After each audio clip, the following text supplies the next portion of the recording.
Hi there. The next stitch we're going to complete is known as the flat catch stitch.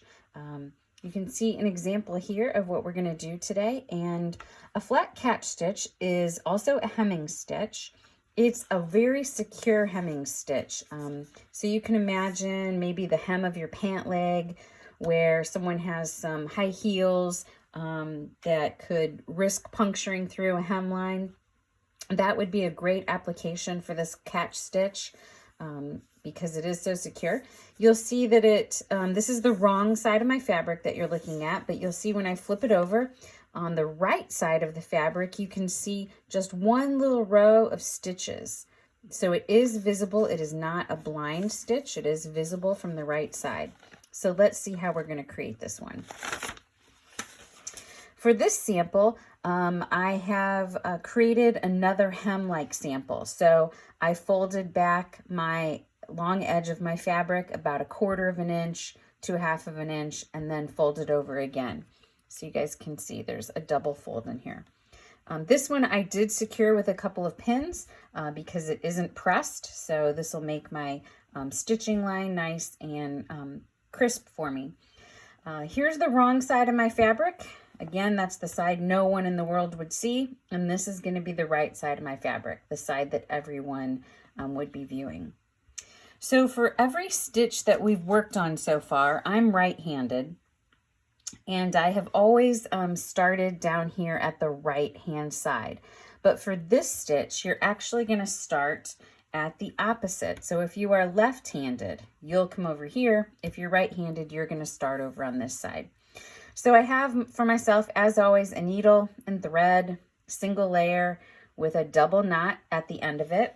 And I'm going to go ahead and start this stitch out by burying my knot in this folded edge right here. And this stitch looks complicated. It's actually kind of fun to do. So what you're going to do is, the trick to this is that if you are right-handed, your needle is always going to face the left. If you start down here and you're left-handed, your needle is always going to face to the right for the rest of this stitch. So what you're going to come up here and do is, I'm at this folded edge where my thread is coming out. I'm going to go against the visible side, the right side of my fabric, and I'm going to take a little tiny 1/4 inch stitch with my needle facing towards the left. And I'm going to pull that through. And then I'm going to come down here along on my folded edge and do the same.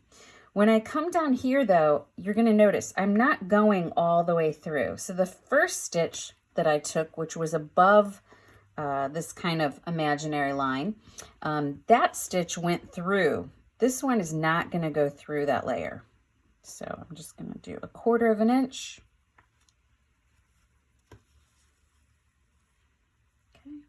Come back, and this time I'm going to get the upper layer and do 1/4 of an inch.